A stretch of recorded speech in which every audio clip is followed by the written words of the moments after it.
Let's talk about self-defense now.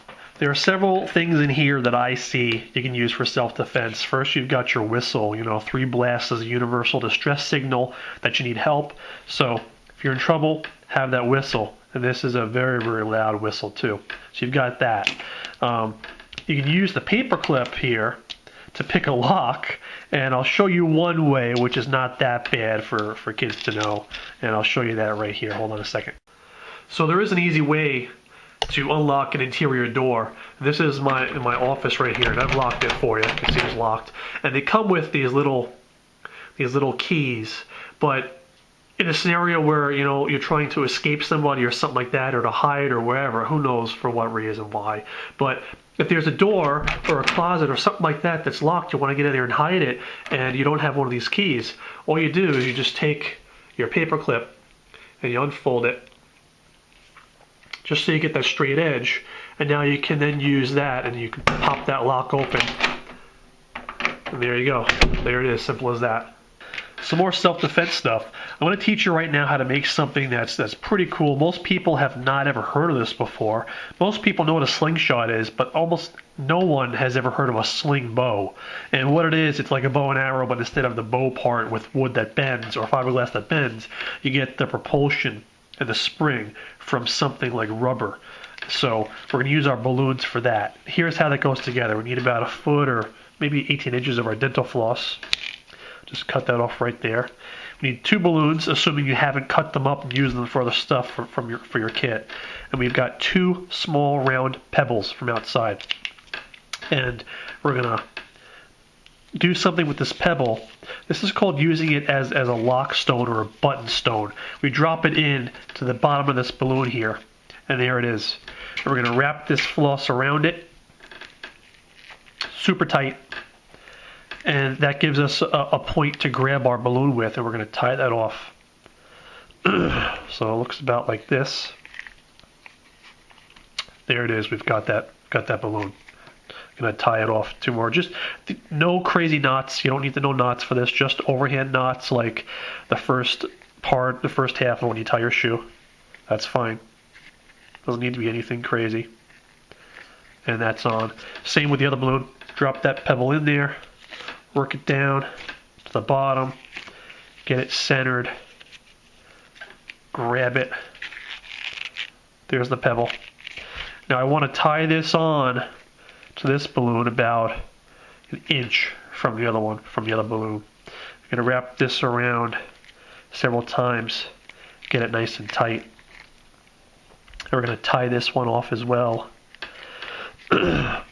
And the amount of tension that's going to be put on this floss, I don't know how well it'll hold, so we're going to crisscross back and forth a few times between these balloons to make this floss stronger and thicken it up.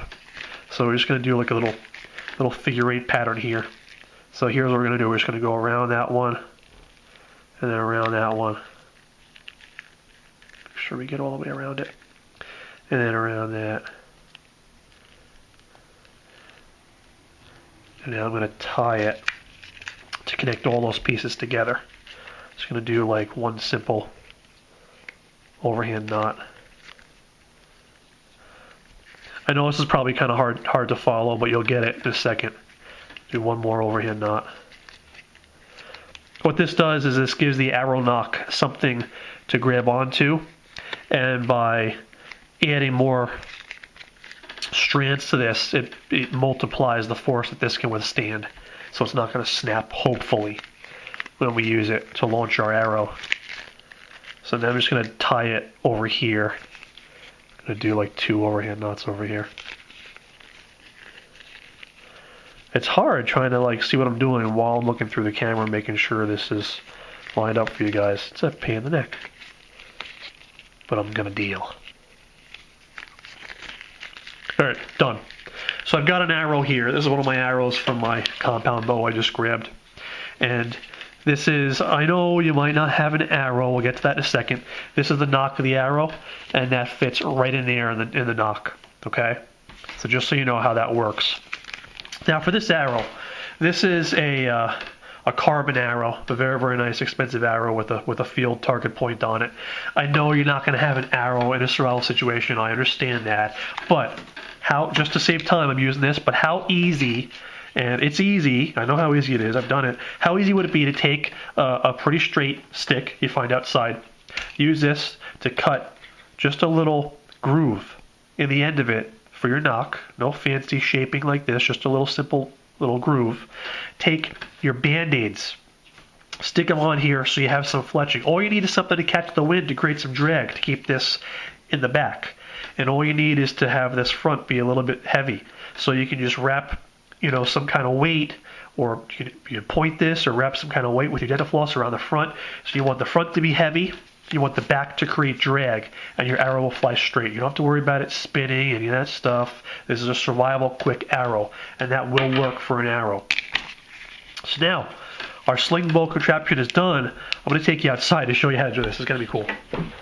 Alright everybody, we're out in the yard now. Hello, hello. See my shadow. Here's our sling bow. And we're going to hold it at the part of the balloons that you inflate it with. And we're going to get our arrow. Here's the arrow. And we're going to put the knock of that arrow right on that dental floss there. You can see that right in the center. And it all locks in there quite nicely. So you can see how that is. We're going to grab all this. We're going to kind of pinch it between our pointer finger and our thumb, just like this. We're going to shoot it right off of our hand. And you sight with both eyes open along that arrow. And I don't know how powerful this is. We'll see. We'll see. I'm only 10 yards away from this, but just to see how this works, let's go. Give it a whirl. Hey! Let's do another shot. That was cool.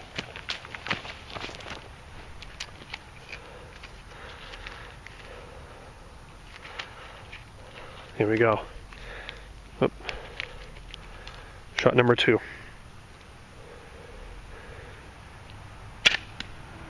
That was better. Awesome. Here's the last step of our journey. We're going to talk about fishing, making a fishing kit. So what we're going to do here is we're going to make something that's called a trot line, which in most states is illegal. And here in Massachusetts it's definitely illegal because like everything is. But we're going to use our safety pins as hooks. And if you look at the shape of it, that's a little bit long for the pointed end of a hook. So we're gonna tweak these a little bit. We're gonna use these pliers to cut them off. We're gonna cut it off about halfway. So here's our little cutting area we have right here on the inside. I'm gonna cut about half that off just by squeezing. There it is. And now what we're left with is that, and I know it's not sharp. All you need is something rough, like a rough rock, and you scrape it against that rock at an angle, and that'll sharpen it back up for you. Sharp enough for a fish. So we're going to use all 3 hooks, and the idea with a trot line is, in survival, you can't just, well, you can, but it's just a waste of time. You don't want to have one hook on a line and sit there with a little stick attached to your line like a fishing pole, fishing, setting the hook. It's a waste of time. You need to use your energy to do other things and multitask. That's the name of the game here. So a trot line, you have as many hooks as you have available on one line. You bait it, set it, leave it, go do something else, and that's using your time more efficiently and effectively. So what I would do, we've got 5 feet of dental floss here. So I'm going to tie one of these to the end of the dental floss. Let me tie it around the end of it here. And just again, overhand knots is all you need. You don't need to do any fisherman's knots. It's just not necessary. I mean, when I fish, I honestly just use overhand knots the majority of the time still, probably. And I know lots of knots. I just don't bother. Unless I'm doing something very specific, like with my fly fishing, I'll use a certain knot for that. With this, you don't need to. So there, it's tied. And then I would go maybe a foot up, right on the same one, wrap this around twice, tie it off, be done with it, then wrap around the third one, tie it off. And then you'd bait all 3 of these with some kind of live bait, like a worm, an inchworm, a caterpillar, a beetle, a cricket, or whatever you have, and then toss this in the edge of the water, tie it off to some brush on the edge, and then walk away and leave it. You don't need to set the hook. These hooks are going to be swallowed by the fish, and which means the fish won't be able to get away anyway.